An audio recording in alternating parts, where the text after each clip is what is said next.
2 weeks ago, the State of Israel launched Operation Rising Lion in Iran in order to remove an existential threat against the State of Israel. We launched the operation after receiving clear evidence that the Iranian regime was advancing the pace of the missile production and was enriching uranium to high levels. Iran was dangerously close to obtaining a nuclear weapon.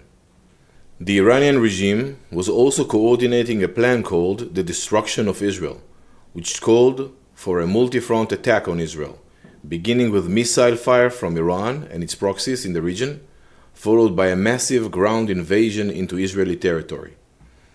This was not just an idea or a theory, but a concrete, structured plan to wipe Israel off the map.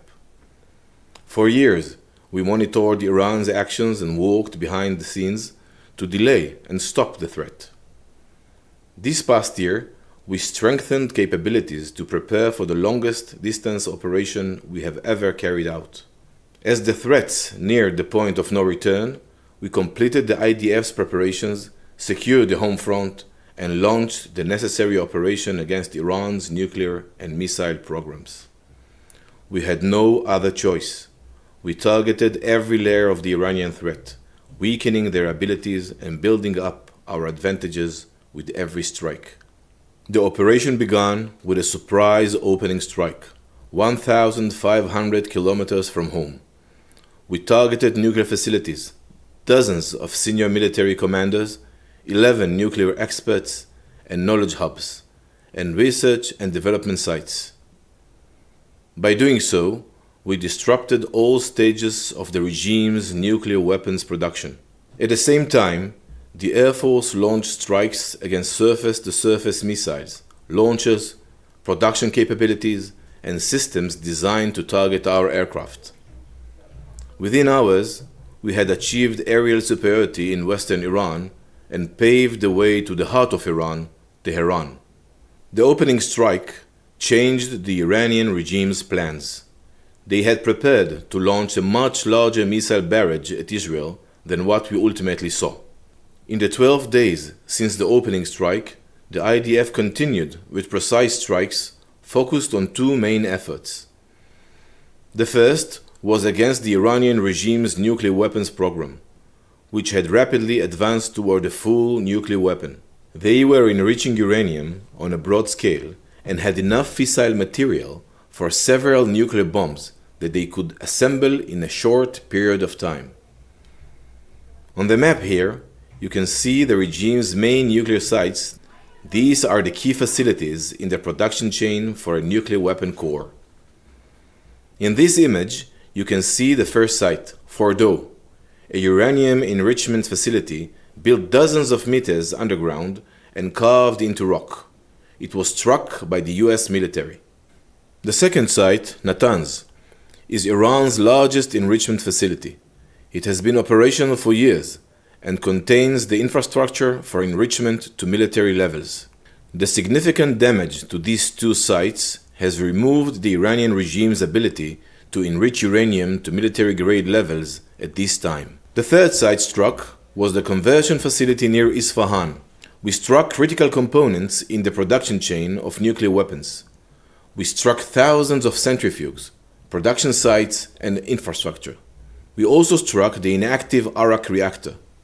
Striking this facility denied the regime the critical capability to produce plutonium, another material used for nuclear weapons.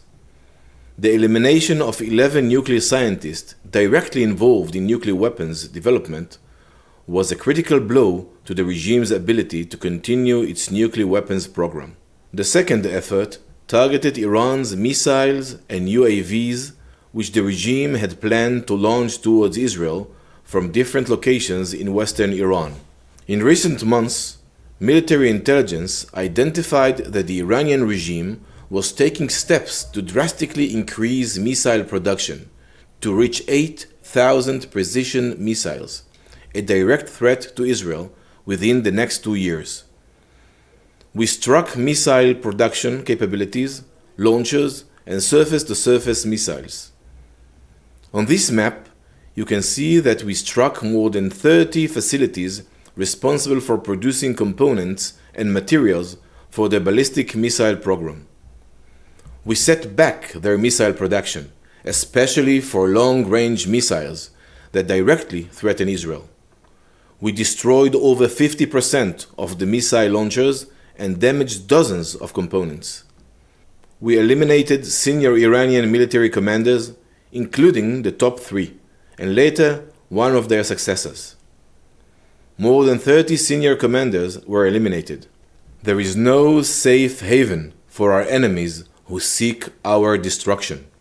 This map shows the full impact of everything I've just explained. We removed the immediate existential threat to the state of Israel. This threat must never be allowed to resurface. We struck the head and its proxies on our borders and beyond. The Iranian nuclear project was struck across all components. The nuclear project has been set back by years. The regime's weapons development and military industry was significantly damaged. Thousands of missiles that were planned for production will not be built. We delivered a deep blow to Iran's missile infrastructure. We had major success in minimizing missile fire toward Israel in real time. In addition to all of this, we weakened Iran's proxies, including Hezbollah and others. The IDF has met and in some areas exceeded its operational goals. Yet, we are under no illusion. The enemy has not changed its intentions.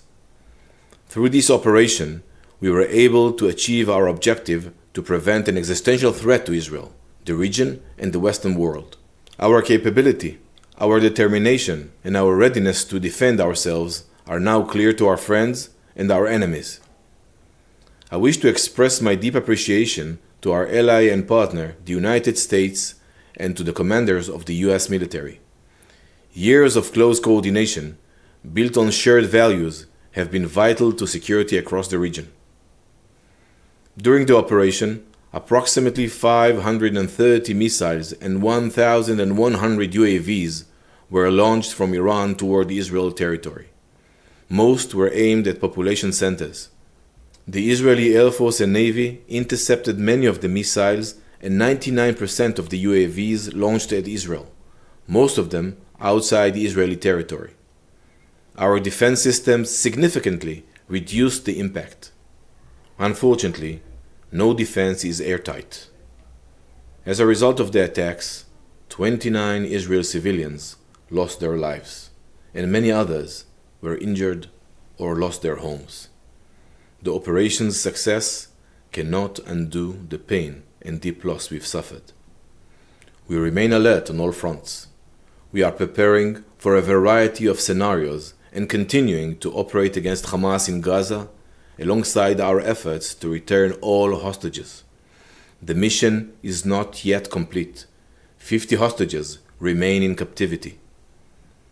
Today's actions are for tomorrow's future, for the future of us all, our children and our grandchildren. We will continue to stand strong together, and we will prevail.